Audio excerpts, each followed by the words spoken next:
Déjà une question, ça commence bien. Du monde intéressé. C'est pas un retardement, effectivement.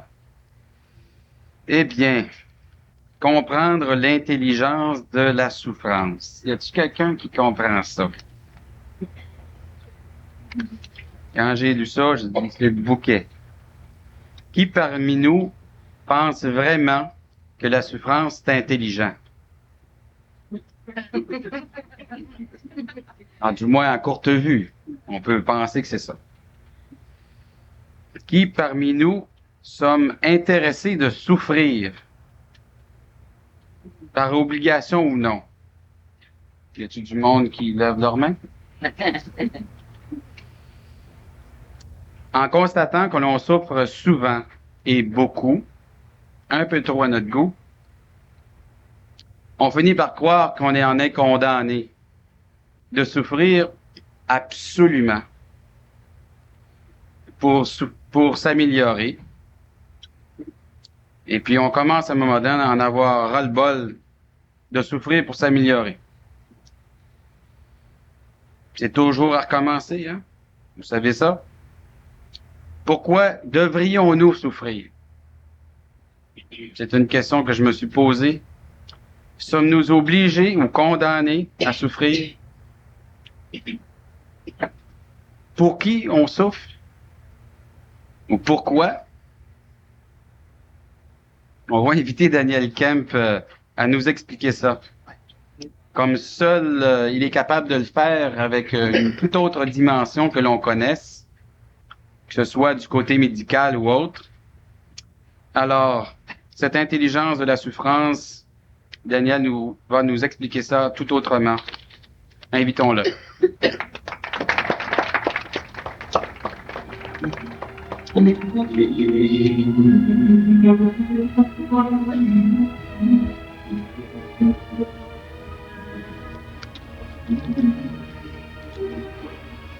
Ah, c'est encore la...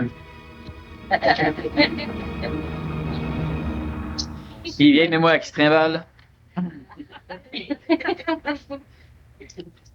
Bon, vas-y, la technologie, c'est traumatisant pour l'ego. Parfait. On va laisser les vieilles cochonneries, puis on va se brancher sur quelque chose de neuf. L'intelligence de la souffrance. Je me suis posé la question cette semaine à quoi ça servait. Puis j'ai eu aucune réponse. Alors, j'ai constaté qu'effectivement, poser des questions, ça n'amenait pas toujours les réponses. Par contre, si on veut parler de la souffrance et de l'intelligence, eh bien ça, on peut le faire. Si on ne pose pas de questions. Parce que si on pose la question à quoi sert la souffrance, nécessairement, c'est ce qui a créé la souffrance qui va nous répondre. L'être humain est manipulé, l'être humain est assujetti, l'être humain est paramétré par des choses, des conditions, ce qu'on appelle le mensonge cosmique. Et lorsque l'être humain pose une question, dans sa tête, ça vient penser à sa place, et pensant à sa place, ça l'instruit de ce qu'il devrait penser. Et lorsque l'homme pense que c'est lui qui pense, ben nécessairement, il est convaincu que la réponse qu'il a eue, c'est quelque chose de correct. Si la réponse, regardez ceci. Lorsque ça pense dans ta tête, ça ne dit pas, Daniel, demain, tu vas faire ça. Parce que tu vas dire, hey, fiche-moi paix. Alors, ça dit, tiens, demain, je vais faire ça. Et puis là, tu es convaincu que c'est toi. Fait que là, demain, tu le fais. Mais lorsque tu poses une question puissante, à quoi sert la souffrance? Si ça te répond, eh bien, je souffre pour apprendre. T'aimes pas trop ça. Alors là, ça va répondre, Daniel, tu souffres pour apprendre. Et puis là, tu vas dire, ah, ça a de l'allure. J'ai une voix qui me le dit. Mais c'est encore dans ta maudite pensée. Ouais. Alors ça, c'est le jeu. Il faut, bon, l'être humain qui pense, qu'il pense, c'est un être humain qui est capable de faire, si l'être humain pensait, il pourrait cesser de penser à l'instant même où il le veut. Mais ça pense dans sa tête lorsqu'il veut dormir, ça pense dans sa tête lorsqu'il veut oublier quelque chose d'atroce, quelque chose qui le hante. Ça pense dans sa tête lorsqu'il a peur ou lorsqu'il s'ennuie. Ça pense dans sa tête lorsqu'il s'inquiète.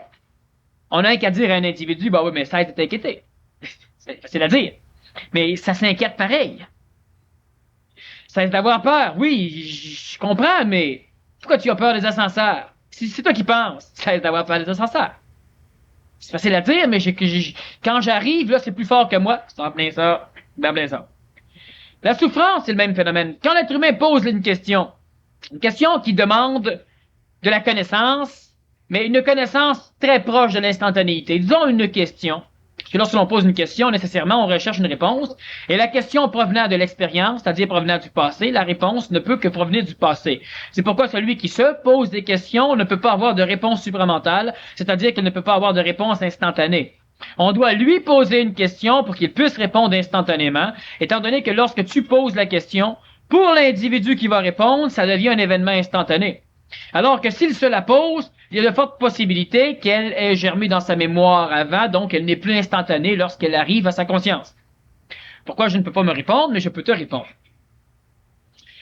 L'intelligence de la souffrance, lorsque l'humain se pose ce genre de questions, nécessairement, il aura une réponse archétypée, il aura une réponse manipulée. Cette réponse le dirigera vers les traditions, vers la Bible, vers le Coran, vers le Talmud, vers le Bhagavad, vers le Bhagavad Gita, vers ce genre de livres, ou bien vers d'autres individus. Mais normalement, on empêche l'individu de se présenter là où il y aura une réponse cosmique. On empêche l'individu, on lui fait penser, c'est-à-dire qu'on lui dit que c'est lui qui pense que ce n'est pas important de rechercher la réponse dans telle ou telle direction. Parce que ce qui manipule l'humain, c'est que dans cette direction-là, il y a une réponse qui n'est pas et qui ne peut pas être contrôlée par ce qui manipule l'homme. Ce soir, nous allons expliquer des choses intéressantes sur la souffrance qui n'ont jamais été expliquées. Et nécessairement, il ne peut pas y avoir immensément d'individus, et ce sera aussi une cassette qui ne se vendra pas beaucoup. Comprendre l'intelligence de la souffrance, le titre déjà est filtrant. Et l'humain qui a suffisamment d'intelligence ou suffisamment de contact avec son ajusteur de pensée, est l'humain qui peut se diriger vers ce genre de réponse. À quoi ça sert de souffrir? Ça protège l'homme. J'ai déjà expliqué que la souffrance poussait le bonhomme ou la bonne femme dans le derrière pour qu'elle évolue. L'être humain va évoluer parce qu'il est écœuré de souffrir. Et que la peur du neuf servait de frein pour qu'il n'évolue pas trop vite. Faut pas se casser la gueule non plus. Le corps, lorsqu'il n'est pas prêt, il brise, il saute, il brûle. Ça, c'est la raison que j'ai donnée lors d'une conférence. Mais ce soir, on va donner une raison plus cosmique. L'être humain souffre pour se protéger. C'est-à-dire que dans la souffrance, l'être humain émet de l'émotion. Et l'émotion, on a déjà vu que ça nourrissait des plans parallèles. L'émotion nourrissait le monde de la mort, la mémoire. Lorsqu'une entité veut de l'expérience, c'est-à-dire que tout ce qui fait référence au monde de la mort est expérientiel, donc il doit vivre l'expérience d'une chose afin de connaître la chose. Il ne peut pas savoir la chose. Savoir, c'est relié à l'intelligence instantanée. Alors, lorsqu'une personne meurt, son âme gagne le monde de la mort, et le monde de la mort ne peut pas. Le monde de la mort, c'est le monde de la mémoire, le monde du passé, et cette âme, dans ce monde de la mort, dans ce ciel, ou dans cette phase purgatorielle, ou dans cet enfer, mais puis aujourd'hui, l'enfer, il n'y a plus personne qui va là. Dans ce ciel, dans ce monde de la mort, l'âme n'a pas la possibilité de vivre d'expériences neuves parce qu'elle n'a plus de corps physique, condition essentielle à l'expérimentation. Alors, ces âmes vont essayer par le biais soit de médiums, par le biais de prophètes, par le biais de différentes activités, de manipuler l'humain dans sa pensée pour que l'homme, par son corps, vive des expériences qui, là, vont nourrir le monde de la mort. Alors, les expériences hautement spirituelles nourrissent les grands, les hautes phases du monde de la mort, ce qu'on appelle le ciel, la partie céleste, la partie hautement célestrisée, la partie hautement spirituelle. Et les guerres, les violences, les drogues nourrissent une partie plutôt satanique du monde de la mort, une partie qui aussi manipule l'humain qui a besoin de cela. Alors les religions obligent les fidèles à convertir, parce que plus il y aura d'humains qui vont prier vers ce Dieu, plus ce Dieu sera nourri, se sentira mieux, se sentira plus sécure. Il a besoin d'être adoré, il a besoin d'être vénéré, il a besoin qu'on lui donne de l'énergie. Et normalement, on va lui donner de l'énergie en le remerciant, ce qui est une émotion. On ne remercie pas mentalement, on remercie seulement émotivement. On remercie lorsqu'émotivement on vit une condition psychologique où on se rend compte qu'on a tété quelqu'un et que celui-ci n'était pas obligé de nous le donner, mais que par le fait qu'il nous aimait, l'émotion, il nous l'a donné. Et évidemment, on aime un Dieu qui exauce nos vœux et on n'aime pas les dieux qui ne fonctionnent pas. Bon, on aime le Dieu esclave, mais on n'aime pas les dieux qui... Alors, si on veut qu'il fasse beau et que le Dieu ne veut pas, ben ce Dieu-là, si le Dieu Jéhovah veut, on va changer de religion, c'est pas long. Si on a une entité intelligente qui donne à l'homme ce qui est nécessaire à l'homme, ben ça, on vote pas pour. Si on en a une entité absolument cave qui donne à l'homme ce que l'homme a besoin pour que l'homme lui donne ce que lui a besoin, là on vote pour. Et ça, ce sont les dieux qui sont adorés dans toutes les théologies de la planète. À travers cette théologie, il y a la souffrance. Si tu ne fais pas cela, tu iras en enfer. Tu dois avoir honte. Tu dois souffrir, tu dois te culpabiliser de cette chose, tu dois te repentir. Et dans l'Antiquité, jusqu'à même très dernièrement, il y a encore un peu dans certaines religions, et même dans la religion catholique, certaines régions de notre planète, l'humain ne peut expier sa faute que par la souffrance.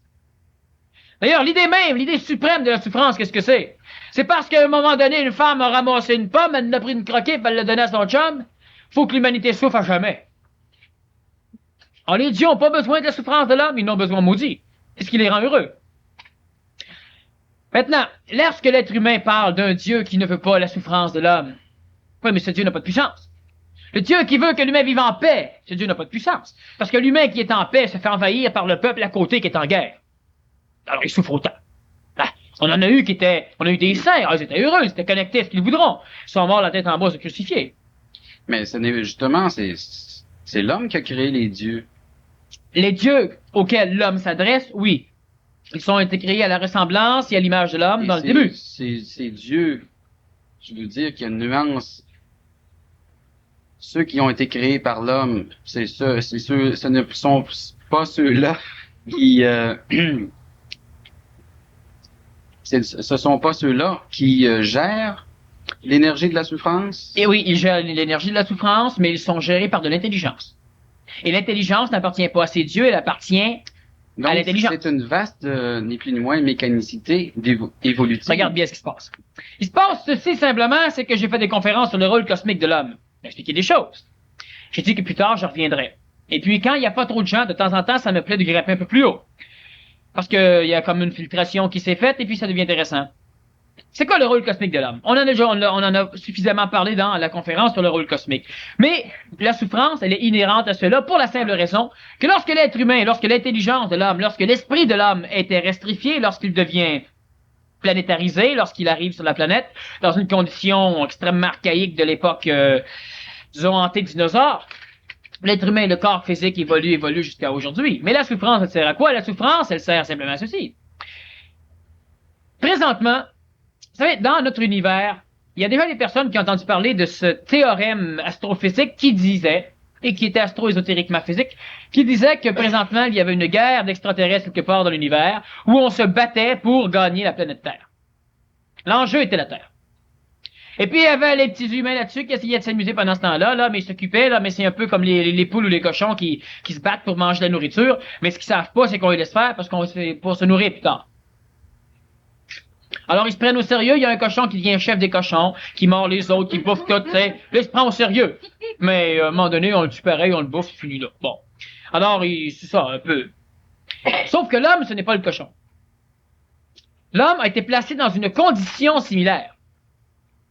Et on a omnubilé la conscience de l'homme, c'est-à-dire que l'homme, lorsque l'homme s'était restrifié, il a accepté de perdre sa conscience instantanée pour ne pas savoir d'où il venait, pour avoir une facilité plus accrue à accepter sa condition de terrestre.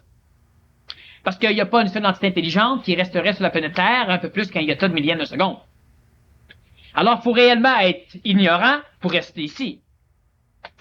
Étant ignorant pour rester ici, il y a un problème. C'est que j'ai déjà expliqué que le rôle de l'homme était de bloquer l'évolution expansive de notre univers, être capable de créer une condition spatio-temporelle extrêmement basse, un corps physique, de l'augmenter en vibration, donc en spatio-temporalité différente ou en dimension différente, par le corps vital, la vie, par le corps astral, la psychologie, par le corps mental, l'intellect, et par le corps supramental, et par la suite par le corps bouddhique, par le corps divin.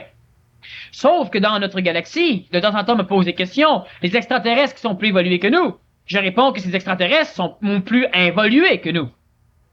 Ils sont au niveau de l'anté-crapaud. Ils sont à un niveau inférieur au crapaud, sauf que présentement, ils ne le sont pas encore devenus. Quand je parle de crapaud, je parle évidemment d'oxalide dressé, je parle de tri, je parle de moutarde, je parle d'arbres, je parle de tout ce que tu voudras. Mais rien de ce qui est là.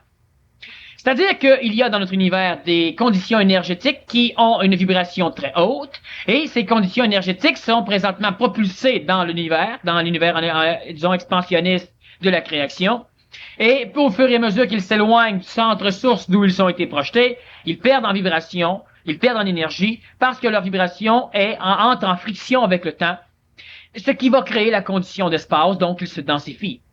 Alors, lorsque nous rencontrons un phénomène descendant, évolutif, supérieur à l'homme, il faut savoir que dans 30 millions d'années d'ici, ce phénomène sera au niveau de la boue peut-être, ou au niveau de l'homme, et que l'homme sera au niveau divin. Alors, présentement, il y a des énergies qui descendent, et il y a l'homme qui monte. Et dans la création, l'homme est la seule entité ascendante qui monte. Alors, il y a tout ce que tu voudras plus évoluer que l'homme, mais il y a l'homme qui monte. Toutes les autres sont plus évoluées que l'homme pour l'instant, mais leur chemin est de descendre et par la suite, ils vont recommencer à monter. Mais le temps qu'ils descendent, ils vont rejoindre l'homme. Alors, il y a des entités, parmi ceux qui descendent, qui ont comme fonction de se fusionner, d'entrer en contact avec l'homme, de se fusionner avec l'homme pour former l'homme nouveau. Alors, il y a une entité appelée ajusteur de pensée, il y a la création du globe éthérique ou le perfectionnement du globe éthérique, et il y a d'autres formes d'entités melchisédiennes ou etc., qui ont comme fonction de s'appuyer sur les corps de l'homme, se fusionner à l'homme pour devenir de l'homme, réveiller l'homme en même temps, et l'homme va continuer son ascension. Pendant ce temps-là, il y a la chute de tout ce qui s'écrase à côté. Et les choses qui s'écrasent trop vite vont devoir se connecter à des êtres humains beaucoup plus involués, ce qui va créer la force de frappe de l'involution dans les années qui viennent. Et qui vont évidemment se battre contre la force d'évolution par jalousie. Et le problème, c'est qu'il n'y a pas que dans le contexte de notre planète qui existe de l'émotion. La mémoire, ça existe partout dans l'univers. Une condition astrale, une condition céleste, aussi bien orchestrée que la nôtre, c'est unique chez nous. Il fallait, parce que c'est tellement con d'être ici, qu'il fallait que la condition soit suffisamment puissante, suffisamment bien tissée, pour que l'homme jamais, tant qu'il n'a pas la puissance de supporter sa découverte en acceptant de rester sur le plan terrestre, il fallait pas que l'homme puisse traverser cette trame cosmique, ce mensonge cosmique, pour savoir ce qui se passait. Maintenant, plus on évolue, plus l'être humain a la faculté de supporter un savoir nouveau, et il pourra donc su comprendre un peu l'importance de la souffrance. Pour pouvoir justement développer cette capacité de pouvoir supporter cette difficulté, ces difficultés-là, il faut qu'il y ait des mutations. Oui, mais ce qui est important, c'est qu'à travers cette échelle galactique, il y a un paquet d'intelligences qui sont en phase d'involution. Ils sont plus intelligentes que l'homme pour l'instant, mais ils n'ont pas la faculté de comprendre l'intelligence cosmique du rôle de l'homme. Ils savent que l'homme est appelé à être gérant des galaxies, à être gérant des univers, à être gérant des super-univers, et finalement à gérer le retour global de cette création vers le centre source, appelez ça comme vous voudrez. C'est l'homme qui aura cette fonction. Sauf qu'en attendant, un paquet d'entités en phase d'évolution, lorsqu'ils observent l'homme, ils ont tous une seule maudite idée, venir se connecter après l'humain. Parce que l'homme monte et le reste s'écrase. Dieu est en phase d'involution, il a besoin de l'homme. Et l'homme est en phase d'ascension, il a besoin d'un Dieu. Ou de l'intelligence. Pour monter. Ben oui. Sauf qu'à travers tout ce qui doit se connecter, ce n'est pas tout ce qui existe en forme d'expression de l'intelligence dans notre univers qui doit se connecter à l'homme. Nous constatons. Les guides de lumière, les forces lucifériennes, eux sont déjà dans l'homme. C'est d'ailleurs ce qui porte l'homme à vouloir évoluer. Les forces lucifériennes. Les forces sataniques sont à l'extérieur de l'homme, et c'est ce qui collectivise l'homme pour l'empêcher d'évoluer. Lorsque Lucifer a créé la race humaine, c'est qu'il voulait simplement forcer la race adamique à se mélanger plus rapidement à la race biologique planétaire, de façon à accélérer l'évolution. Lucifer n'avait rien compris. Lucifer, il n'avait pas le choix, mais il ne pouvait pas comprendre. Sauf que Lucifer, qu'est-ce qu'il a fait? Il a fait exactement ce qui oblige la souffrance. Parce que Lucifer est venu sur le plan terrestre instruire dans l'homme une parcelle de quelque chose qui lui rappellerait qu'il est autre chose que du corps physique, c'est grâce à Lucifer. La petite lumière qu'on a chez soi. Sauf que cette lumière, elle oblige l'homme à vouloir évoluer plus rapidement. Et l'homme doit rester sur le plan de la planète pour construire un corps physique, corps vital, corps astral et corps mental, pouvant supporter de l'intelligence, du Dieu. Mais Lucifer veut que l'être humain se fasse une fusée et sacre son camp, ce qui n'est pas le rôle. Alors, étant donné que l'être humain veut évoluer à tout prix, nécessairement, on doit l'obliger à rester sur la Terre. Alors, il y aura ce mensonge cosmique, l'humain va dire « Bon, je m'en vais, mais où? » Alors, dans sa tête, ça vient lui dire « Tu t'en vas prier. » Bon, fait qu'il reste sur la planète. Alors, il va prier, puis il va dire « Je prie pourquoi? Pour être sauvé. Prie toute ta vie. puis enseigne à tes enfants de prier. Continue à obscurcir ce monde qui va empêcher les humains, au fur et à mesure de l'évolution, ces humains qui vont devenir de plus en plus probants à recevoir le contact supramental, ben continue à obscurcir le monde de la mort pour qu'il ne l'ait pas. Mais c'est essentiel. Parce que l'homme sur le plan planétaire, et écoutez bien ce que je dis, vous pourrez le réécouter vers la suite, mais c'est cela. L'homme sur le plan de la planète, lorsqu'il pose une question, il n'a pas de réponse. Il n'a pas la faculté de voir au-delà de ce filtre épais qu'est le monde de la mort, le ciel. Il ne peut voir l'autre côté, donc il ne peut pas savoir ce que c'est que de l'homme, il ne peut pas savoir ce que c'est que de l'univers, il ne peut pas savoir ce que c'est que de l'énergie, il ne peut pas savoir ce que c'est que les dieux. Mais, en échange de cela, tout ce qui est à l'extérieur de notre planète Terre dans les mondes parallèles ne peut pas non plus voir ce qui se passe sur la Terre. Et s'il y aura une seule entité intelligente en phase d'involution qui serait que l'homme est en phase d'évolution, elle s'arrangerait pour aller chercher cet homme, détruire son âme et son ego, se plugger dessus et se servir de ce véhicule ascendant pour ne pas avoir à continuer sa chute. Alors toute la création se gorocherait à une vitesse folle pour venir chercher les hommes sur la planète Terre de façon à se plugger à eux. Les quelques pauvres caves qui, à un moment donné, au niveau de l'intelligence, réussissent à traverser cette brume, apparaissent devant l'homme comme des dieux, comme des extraterrestres sauveurs, comme ce que vous voudrez, pour essayer de ramasser quelques humains de façon à les manipuler pour pouvoir s'asseoir dessus. Mais ceux-là seront détruits de toute façon, ça ne fonctionnera pas. Le corps de l'homme n'est pas suffisamment prêt, parce que eux, ce qu'ils vont faire, c'est qu'ils vont s'asseoir sur l'homme, mais ils n'ont aucune connaissance. Dans le domaine de la planète Terre, tu n'as pas le savoir, tu as la connaissance. Ils n'ont pas la connaissance de ce que le corps physique peut supporter. Alors, ils vont faire supporter au corps physique des choses pour remonter plus vite, qui vont détruire le corps physique. Si je vois bien, tu sembles vouloir expliquer la présence de la souffrance comme une mécanicité. Puis là, je me pose la question, c'est-tu nécessaire de souffrir pour puis que le même processus puisse continuer à évoluer? Bon, c'est nécessaire de souffrir. Mais Sauf que ce n'est pas intelligent de souffrir. Donc, lorsque l'homme devient intelligent, il ne souffre plus. Parce qu'il remplace la souffrance par quelque chose d'autre. Et comment fait-il ça? Pas comment fait-il. On va commencer avant pour aller voir pourquoi. La souffrance, elle nourrit le monde de la mort. Plus l'être humain, et quand on parle de souffrance, on parle de toute la condition émotive de l'homme. Mais la souffrance est l'une des grandes facettes d'expression de l'émotion. Tu peux souffrir d'aimer. Tu peux souffrir d'haïr. Tu peux souffrir de gagner la loterie. Tu peux, en fin de compte, tout ce qui est émotif engendre nécessairement la souffrance. L'homme nouveau a des sentiments, il n'a pas d'émotion. Donc, il ne veut pas que le sentiment reste toujours chez lui, il ne veut pas le recréer dans l'avenir, donc il n'est pas émotif. Le sentiment s'éteint, la chose s'éteint. L'homme se vénère lui-même d'être un émotif. Oui, mais il faut bien avoir des émotions. C'est ça. Aie des émotions, souffre de tes émotions, vénère tes émotions, nourrit le monde de la mort, continue à obscurcir le champ qui t'empêche de savoir, puis c'est tout. Lorsque l'être humain finit par perdre l'idée même de l'intelligence de l'émotion, lorsque l'être humain arrive à éliminer la valeur de l'émotion, la valeur énergétique qu'il attache à l'émotion, il finira par découvrir quelque chose de supérieur à l'émotion, qui est le sentiment. Une résonance instantanée entre deux choses, par fusion énergétique des deux choses. Une contemplation. Bon, mais c'est même plus fort. Lorsque l'être humain ne peut pas vivre cela, il est en phase d'ascension, donc il va découvrir des choses. Mais s'il découvre des choses, il va finir par brailler ses découvertes. Et à l'extérieur du contexte planétaire, on ne doit pas savoir que l'homme est en phase d'avancer, que l'homme est suffisamment avancé pour commencer à recevoir de l'intelligence. Le comte de Saint-Germain, lorsqu'il est apparu dans le XVIIe siècle, il a inventé tout ce qu'il fallait pour que les femmes se maquillent. Les teintures à cheveux, enfin tout le mascara au complet, enfin tout le kit. Je le soupçonne même d'être à l'origine des souliers de l'eau. Enfin. C'est bon. Il a inventé cela pourquoi? Pour que la femme commence à astraliser le monde de la mort, pour donner un coup de pouce. L'homme l'avait fait par les guerres. Mais étant donné que là, l'homme, le mâle, se pacifiait de plus en plus, pas encore, mais de plus en plus, alors il fallait absolument que le monde de la mort continue à voir son épaisseur densifiée, parce qu'un jour, cette maudite planète était pour pénétrer en 1969 dans une région de notre galaxie qui est qui est extrêmement pleine d'énergie supplémentaire, donc d'intelligence instantanée, d'intelligence active, d'esprit simple, on sait comme on voudra.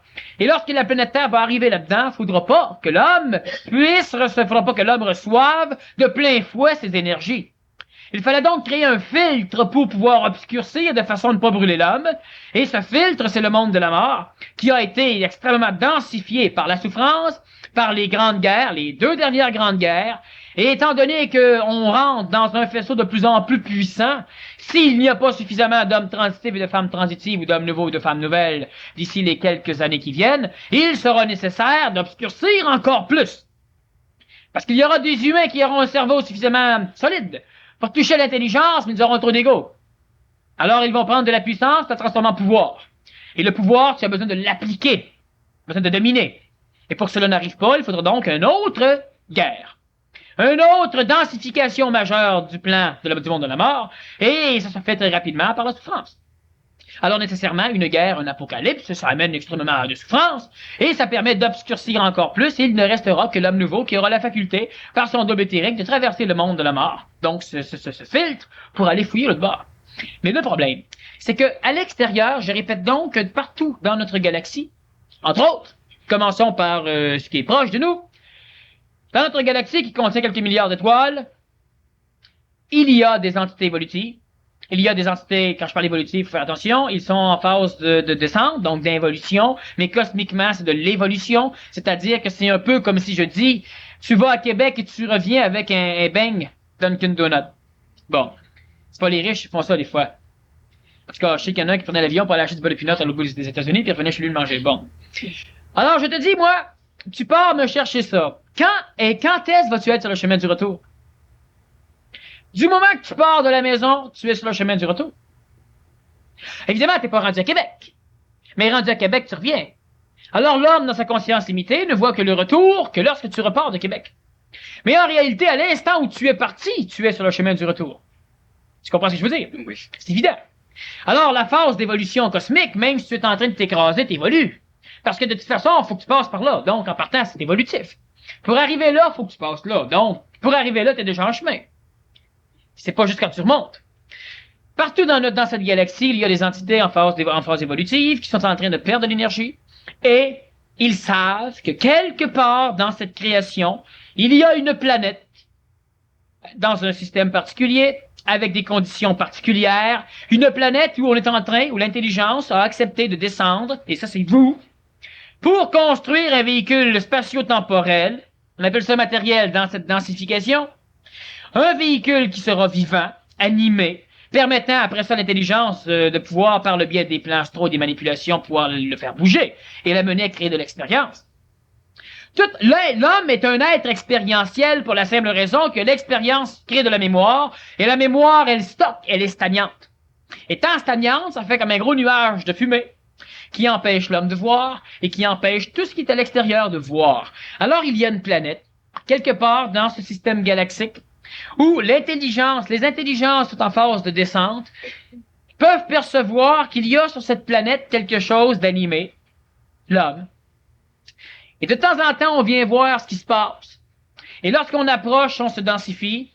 Et qu'est-ce qu'on découvre? On découvre de la merde. On découvre des folies furieuses. On découvre un homme sur un cheval qui s'en va, et là, on se dit, quel est l'animal supérieur? Sans doute celui qui est supporté par le cheval. Et là, l'intelligence se promène et elle voit une personne avec un chien. Et là, on dit, oui, mais dans ce cas-ci, c'est le chien qui est supporté. Donc, le chien est sans doute l'animal supérieur. Et là, on veut entrer en contact avec l'homme. Alors, on va essayer de comprendre de quelle façon il pense, de quelle façon il parle, de quelle façon il communique. C'est pas télépathique, c'est pas télépathe pour Saint-Saëns.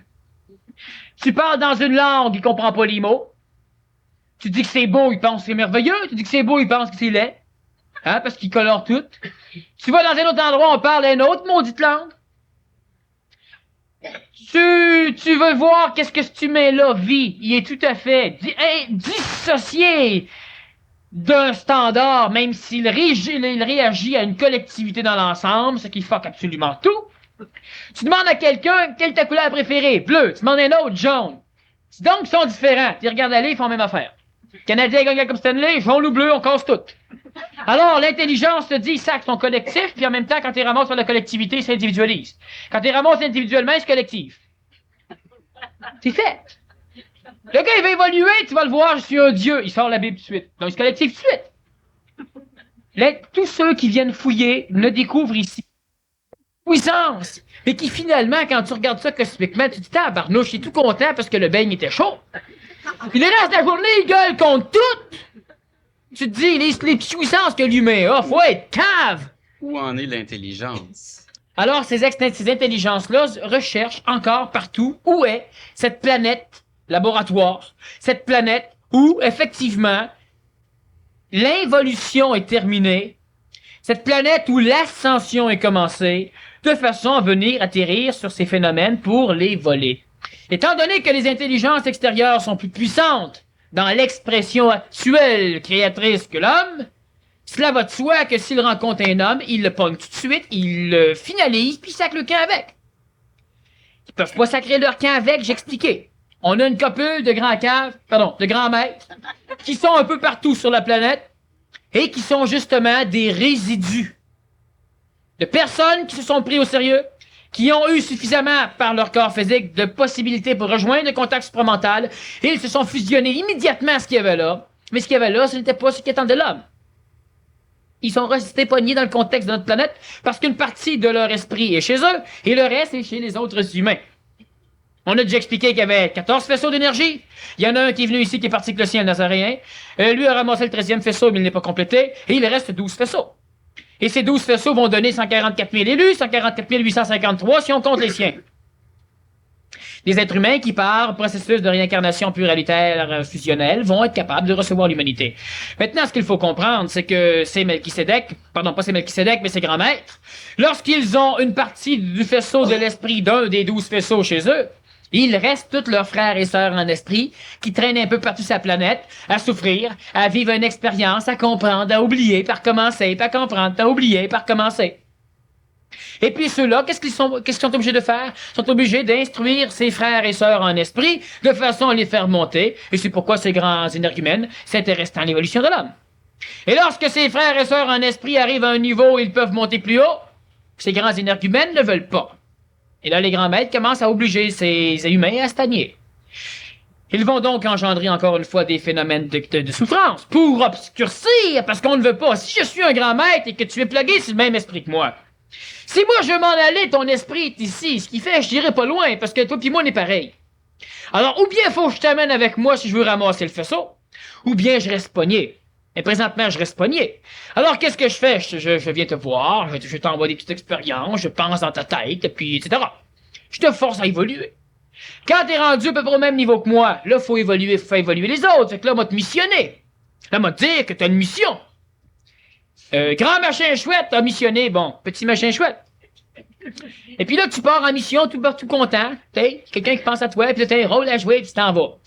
Mais ce que le problème qu'il y a, c'est que lorsque toi, tu fais cela, tu réfléchis un peu plus, et quand tu réfléchis un peu plus, tu finis par te dire, oui, mais tout d'un coup que... Alors là, je te donne une bonne claque en pleine face, hein, je te fais mettre des bas rouges, c'est un accident, là, tu penses à cause des bas rouges, ça t'occupe. Je te fais rencontrer une tireuse de cartes ou une astrologue qui va t'expliquer que, bon, tout ce que je veux qu'elle t'explique. Et puis là, tu vas commencer à souffrir. Et puis si tu dis, oui, mais ce maître-là, peut-être que, m'a t'envoyer, m'a te faire penser. Tu vas douter, tu vas avoir honte, culpabiliser, tu seras pas sûr, tu vas regretter, tu vas... Bon. Et qu'est-ce qui se passe? On crée de la souffrance au-dessus de toi. C'est ton karma. Mais cette souffrance karmique que tu accumules, qu'est-ce qu'elle fait? Elle obscurcit l'intelligence par rapport à ta conscience. Donc, même si tu es maintenant un grand initié, manipulé par les énergumènes, les forces d'involution, tu es un grand initié, tu vas manger de la marde. Pourquoi? Parce que, en tant que grand maître, je ne voudrais pas que tu vois ce que moi je vois pas. Parce que tu vas partir. Ou tu vas me laisser tomber, tu vas décider. Le Nazaréen, lorsqu'il a été conçu, hein, il y avait des grands bonhommes, des grands vichous, Célestins qui sont venus le voir. Puis ils ont dit, mon petit, là-bas il y a une guerrière, les zélotes. Besoin d'un chef. T'as une grande gueule, tu parles bien. T'es né Nazaréen, la seule secte essénienne qui permet d'avoir des femmes pour avoir des enfants. Puis il paraît en plus que t'aurais fourré ta mère toi-même. Pas ça qu'il faut dire, mais en tout cas, ben, Joseph a rien fait. Bon. Faut se mettre au monde, là. On appelle ça une...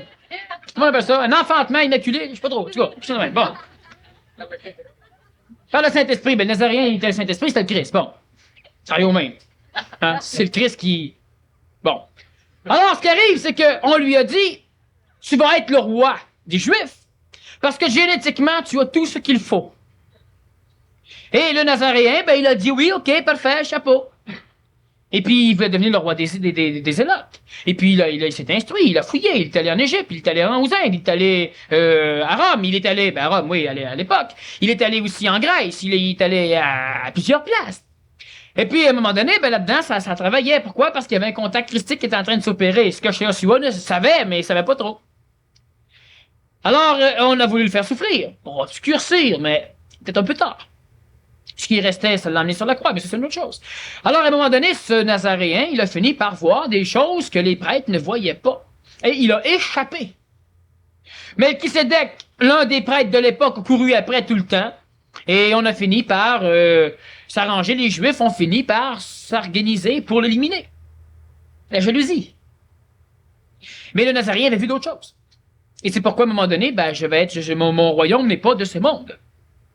Il est maintenant gérant de tout un système galactique. Mais présentement, ce qu'il faut donc comprendre de ce phénomène, c'est que lorsqu'un être humain évolue, il finit par voir clair. Et s'il est assujetti à un maître, ben nécessairement un jour le maître s'organisera pour qu'il ne voit pas trop clair. Et toute l'évolution de notre planète, elle est bâtie en fonction que l'homme ne voit pas trop clair. Les forces sataniques sont les forces d'involution qui obligent l'humain à se droguer, ça nourrit. À se prostituer, ça nourrit. À faire des guerres, ça nourrit. À violer, à se battre, à chicaner, hein, ça tend l'atmosphère. Et puis là, à travers tout ça, l'homme construit de cette souffrance une trame qui filtre l'intelligence. Lorsque l'être humain souffre à un point tel qu'il finit par être écœuré de souffrir, ou il se suicide regagnant le monde de la mort pour continuer à nourrir, ou il finit par ne plus rien avoir au niveau de l'ego, il a une crise égoïque, et s'il a suffisamment de mental, cela dégénère en colère mentale, qui va purifier une partie de ce qui l'empêche de voir, et va lui permettre de voir les choses. Mais maintenant qu'il l'a vu, on va lentement ramener les petites choses autour de lui pour qu'il s'obscurcisse un peu. Le rôle de la souffrance, cosmiquement, c'est d'empêcher l'homme qui n'est pas prêt de voir ce qu'il ne doit pas voir. Et pour cela, on doit créer un filtre énergétique qui oblige la psychologie de l'homme, son âme, à toujours être en relation avec un passé émotif, un passé souffrant, qui canalise dans sa vie un travail qui, au lieu de se faire dans un contexte où il devrait vivre l'instantané à l'instantané, le Nazaréen avait dit, pour le monde de l'époque, un jour à la fois. Mais en réalité, c'est à la fois. Bon, lorsque l'homme qui vit de cette valeur psychologique de la souffrance mémorisée, s'arrange pour pouvoir enligner un futur moins souffrant, donc s'occupant du futur, il ne peut pas s'occuper d'un contact avec l'instantanéité. Ne pouvant être instantané et vivre de l'instantané parce que la mémoire de la souffrance l'oblige à vouloir enligner un futur moins souffrant, nécessairement, il reste carrément assujetti et ce filtre de la souffrance entre donc en opération d'une façon efficace. L'homme, il se dit pas rien. L'homme, il se dit, espérons que, à moins que, tout d'un coup que, il est toujours en train de préparer un schéma de futur dans le but d'enligner un bonheur qui lui sera toujours interdit. Mais l'expérience de l'homme de tous les jours, finalement, sur le plan d'une vie, c'est son évolution, la chose qui est la plus évolutive, c'est toute sa génétique. C'est ce qui va faire que le suivant la chose la plus évolutive va pouvoir faire en sorte d'interpréter les différentes énergies et puis pouvoir aussi apprendre le discernement. C'est qu'à travers toute l'évolution de l'homme, il y a simplement une seule chose. Qu'est-ce qui évolue dans l'homme? C'est pas l'âme, hein? On l'a vu souvent, l'âme, ça évolue pas. L'âme, ça stagne, ça mémorise, ça concède, ça évolue pas. Ça comprend rien, mais ça espère. Ça croit. Bon. Ce qui évolue chez l'homme? C'est pas l'esprit. L'esprit évolue pas non plus. L'esprit, c'est parfait. Ça évolue pas. Mais on veut construire un véhicule qui va permettre à l'esprit de venir s'écraser dedans confortablement puis de prendre les manœuvres pour commencer à pouvoir dire maintenant je suis de l'intelligence et je sais tout ce qui se passe dans la matière parce que je suis aussi de la matière. lorsque l'intelligence veut te donner un coup de pied au derrière, faut absolument qu'elle vienne posséder une entité qui peut posséder un dieu, qui possède une hiérarchie subséquente, qui possède un prêtre, qui possède un disciple. Puis là, ça va dire à l'autre de dire au prêtre, dis au disciple de botter le cul du voisin. Fait que tout est assis quelque part, le gars il passe, il te botte le derrière. C'est l'intelligence qui est de te botter le derrière, mais sans corps physique, elle te botte rien avant tout. L'intelligence a besoin du corps. Maintenant, pour pouvoir opérer, sans passer par toute cette hiérarchie de coloration de pouvoir, du monde de la mort, aller jusqu'au plan même extramortuaire, faut que l'intelligence soit capable d'arriver à pouvoir s'exprimer intensément, instantanément, sans médium, sans transmetteur, sans colorateur, sans interpréteur, dans la matière. Et pour cela, c'est le corps de l'homme. Alors, qu'est-ce qui évolue chez l'homme? C'est tout ce qui lui permet d'avoir une personnalité qui n'est pas une personnalité égoïque, disons une identité, d'ordre atomique, c'est-à-dire d'ordre vital. Et cette entité, ce phénomène d'ordre atomique est ce qui va constituer ta forme matérielle. Et c'est pourquoi, lorsque l'être humain évolue suffisamment, il se crée un double de cette forme dans l'éther, dans un monde parallèle, le plan morontiel. Ce double morontiel, ce double éthérique, va être ce qui va recevoir l'homme lorsque l'homme va mourir. Donc, l'homme n'ira plus dans ce maudit monde de la mort. Et l'homme va commencer à revenir sur le plan planétaire en se rappelant ce qu'il a fait. Tandis qu'aujourd'hui, c'est autre chose. On va dans le monde de la mort, on se fusionne avec ceux qu'on aimait, on les quitte plus à jamais parce qu'on devient eux autres, puis on se réincarne en gang dans un corps, on se bat pendant quelques années à l'adolescence pour savoir c'est qui va prendre le dessus. Mais tout ça, c'est des expériences intéressantes que l'esprit en dessous qui fait juste promener ton corps. L'évolution est transmissible comment? Par la génétique. C'est la seule marque physique matérielle qui permet au code atomique de conserver l'évolution du corps. Tout le reste n'est là que pour empêcher l'homme de trop avancer. Et surtout est là pour empêcher l'extérieur de savoir que l'homme avance trop. Mais est-ce que c'est vraiment là pour empêcher d'avancer? Si une personne, au point de vue génétique, ne peut pas capter certaines vibrations, les interpréter, les décoder pour pouvoir à ce moment-là, c'est ça la limite. Regarde. Qui veut empêcher l'homme d'avancer, d'évoluer? Ben, je me pose bien la question. Satan. Il n'y a pas d'intention. Satan. Qu'est-ce que c'est Satan? Satan, c'est l'agglomération mémorielle de l'expérience corporelle de l'homme. Lorsque tu vis dans un corps densifié, tu finis par te décaler de l'instantanéité, ce qui t'engendre la mémoire que l'homme a. Et cette mémoire te permet de goûter, dans un avancement temporel, te permet de continuer à goûter des feelings que tu n'as plus, mais que tu as eu. D'où l'attachement à ce feeling. Alors Satan, c'est tout ce qui cristallise le temps dans l'évolution de l'instantanéité. C'est tout ce qui oblige les choses du passé à être constamment ramenées dans le présent, dans l'instantanéité, ce qui engendre de la mémoire et de la pensée. Alors, Satan, c'est la souffrance, évidemment, va être de forme satanique. Mais Satan a été créé justement pour créer ce monde de la mort. Sauf que l'être humain prend jouissance de la vie.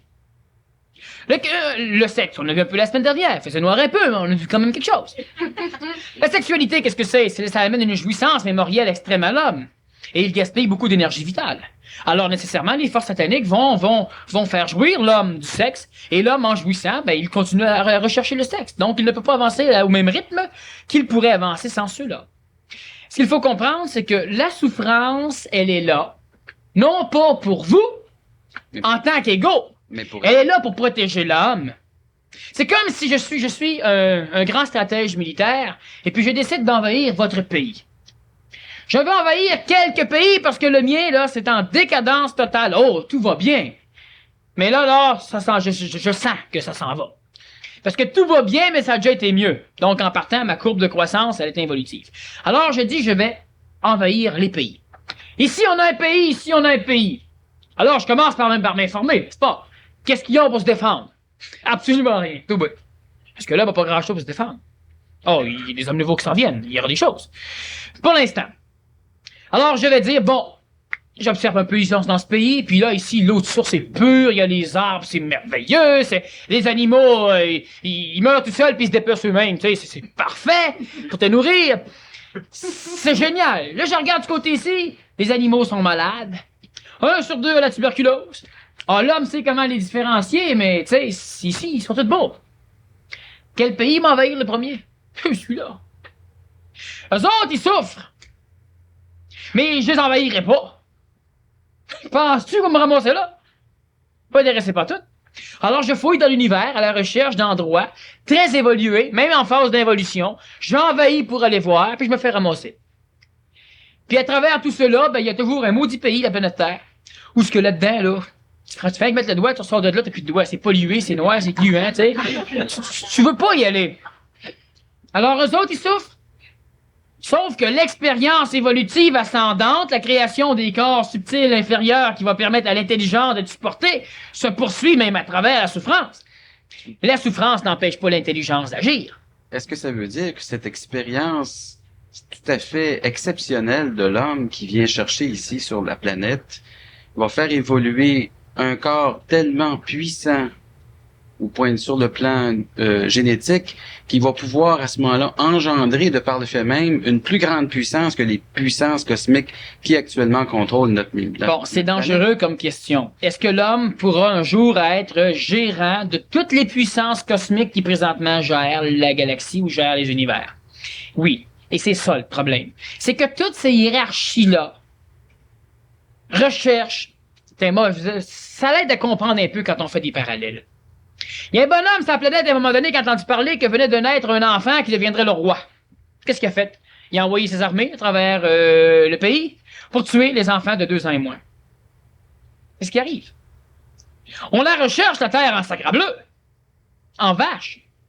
Tant qu'on continue à faire les conneries planétaires qu'on fait là, on est bien convaincu que c'est pas ici que ça se passe. C'est ce qui arrive.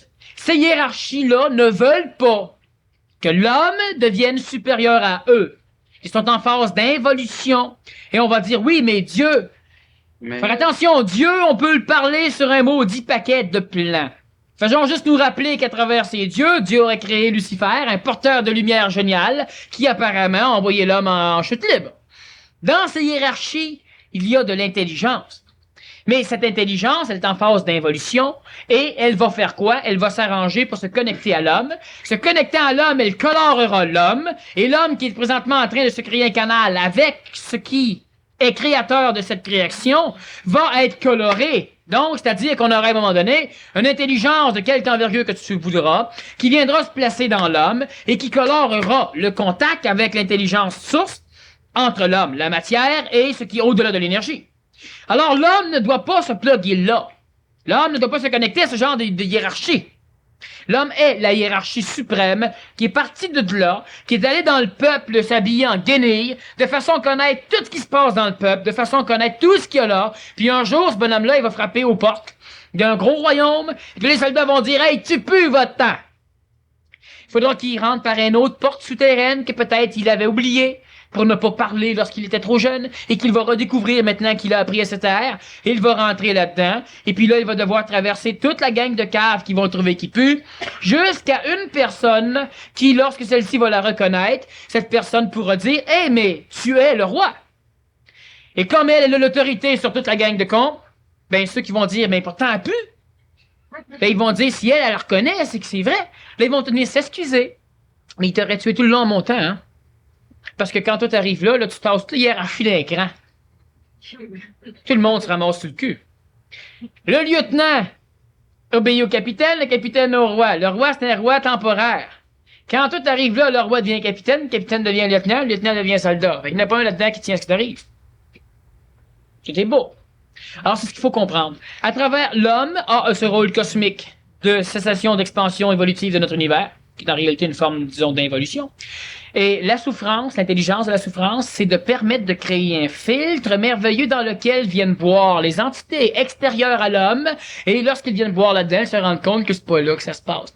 Je peux me permettre de parler, la gang de caves du monde de la mort se nourrissent de ce que je dis, ils l'agglomèrent comme ils veulent, ils le colorent comme ils veulent, puis tout ce qu'on sait, c'est que ça planète Terre, il y a un fou de plus. Ça dérange pas. Aucun problème. Par contre, en dessous, dans ce monde de la mort, sur la planète Terre, ce que je dis a une maudite importance. Parce que ça peut maintenant servir à l'homme qui cherche. Mais ça ne peut pas servir aux autres en haut qui cherchent encore l'endroit où il y a une planète extraordinaire, où se vit une expérience de la plus haute création. Puis de l'involution, ici, c'est de l'évolution, de l'ascension. Comment pouvons-nous faire pour cesser de souffrir? Voilà. C'est toute la question.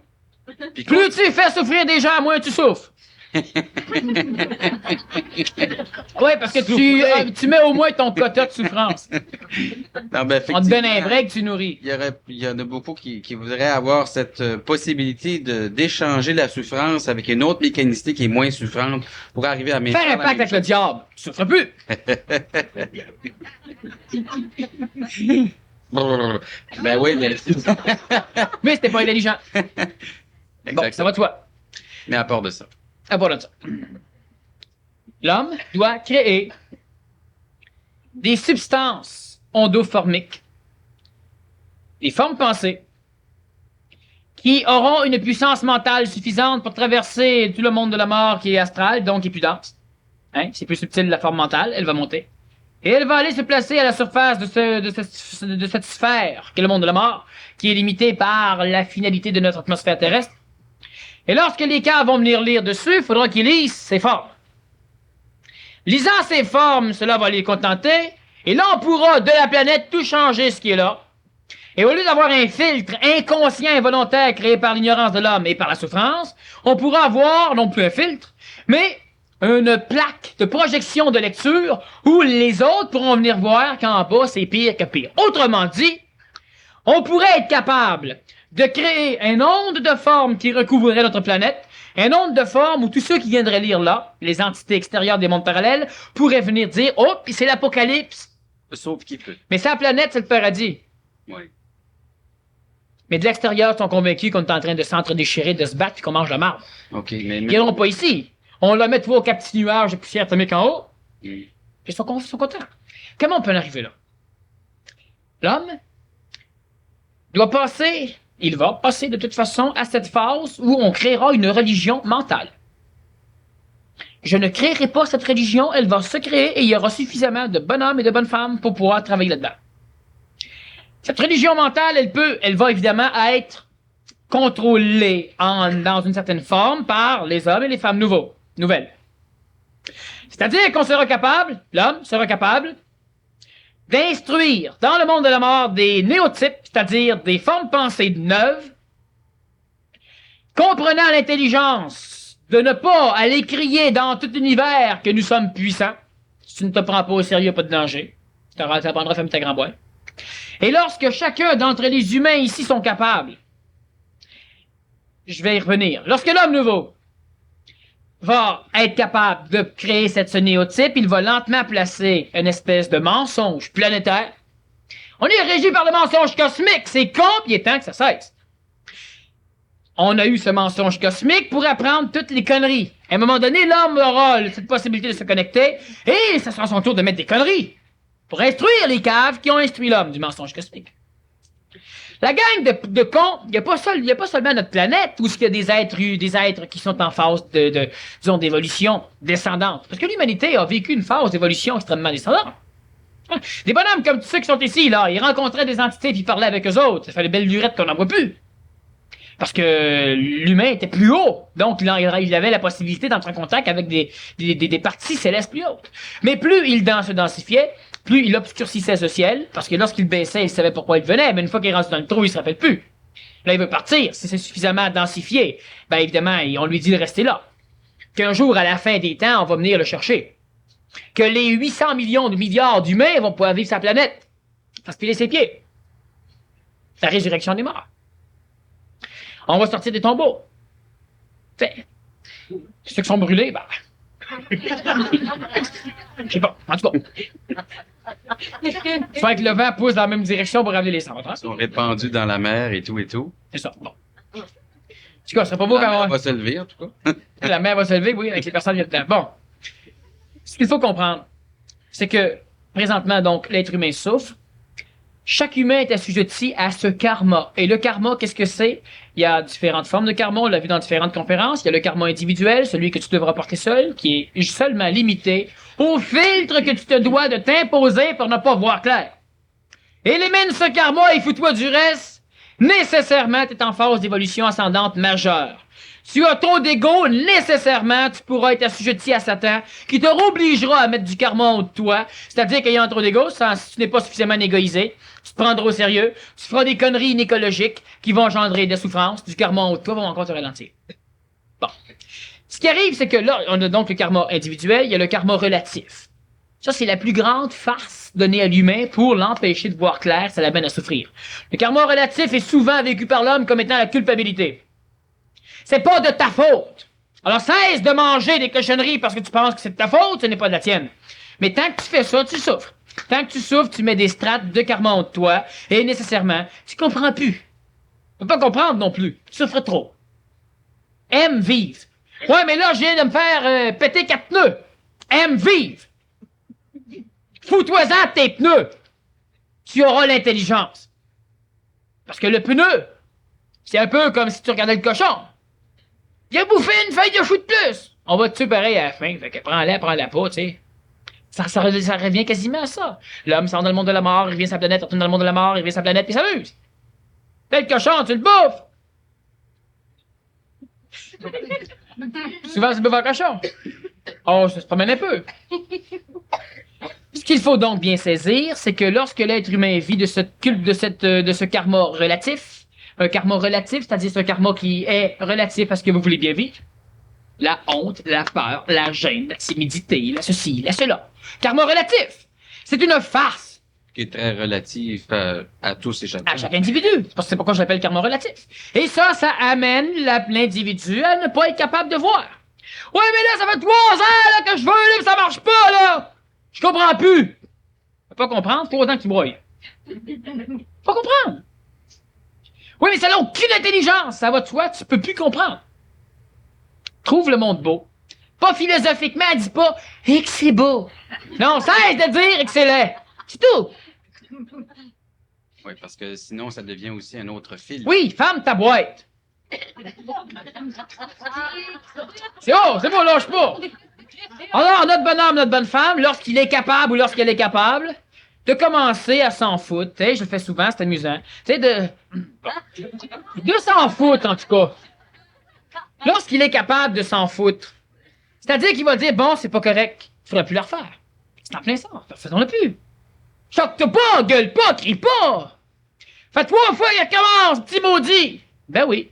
Fais comme si c'était la première fois. Puis trouve le moyen qu'il comprenne l'intelligence de pas recommencer. Ah, ça, c'est le fun. C'est le fun pour l'enfant parce que c'est pas chicané. Sauf que tu élimines ce phénomène. Je vais me donner un exemple. L'enfant, c'est une conférence dimanche sur l'enfant nouveau, puis c'est mauditement important de comprendre cela. Chicane un enfant, fais-le souffrir. Quand tu chicanes, tu culpabilises, tu lui dis que tu l'aimes plus, etc. Tu sais, là, paquet de phénomènes d'ignorance au niveau de la pédagogie. L'enfant souffre. Souffrant, il va être assujetti à ce que vous lui demandez. Mais souffrant, il se met des strates en haut, puis qu'il comprendra pas. Il va te faire le ménage pour te faire plaisir. Et quand il va vivre tout seul chez eux, ça va être bordel. Il n'aura pas compris. Alors, si tu es patient, puis tu y répètes, puis il le fait pas, c'est pas grave. Hey, il comprend pas. Il peut pas comprendre, il va venir. Si tu le programmes, il aura pas plus compris, mais tu le sauras plus. Il va le faire. Et chez ça va. Il sait pas pourquoi, mais il le fait. Il y a un gâteau à la fin, c'est une carotte, un biscuit pour chien. Bon, il sait pas pourquoi, mais il le fait.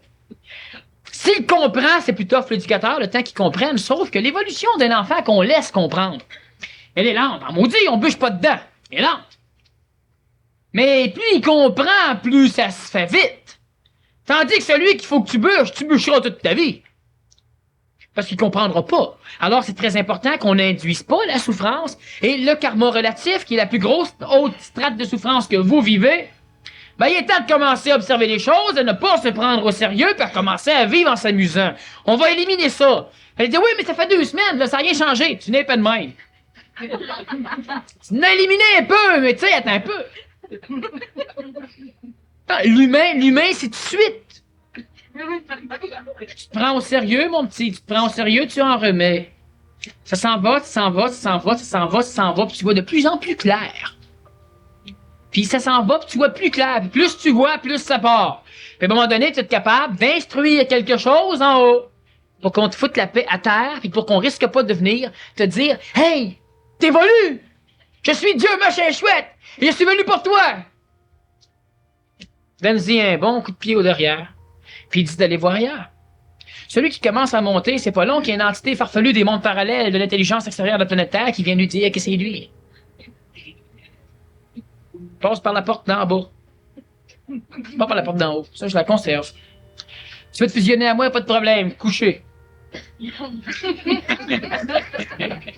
Ah ouais, probation. Pendant un an ou deux. Ils pourront pas le supporter, il est pas assez évolué. Ah, même s'il se dit, tu sais, ah ouais, mais moi, je suis trop supérieur pour aller. C'est ça. Très supérieur. La roche est plus évoluée que toi, elle est capable de faire ce que tu peux pas faire. Donc, l'humain qui élimine ses phases de souffrance, son karma à lui, évolue. Éliminer les souffrances, ça serait intéressant de revenir à la deuxième Dans la partie. deuxième partie, on revient là-dessus. Vous avez des questions sur n'importe quoi, vous les posez. Évidemment, sur le sujet, vous vous gênez pas. Et puis, pour pas trop que Daniel souffre, écrivez lisiblement. Ah, Alors, je vous laisse à Mario. merci, Daniel. Donc, on compte sur vous pour...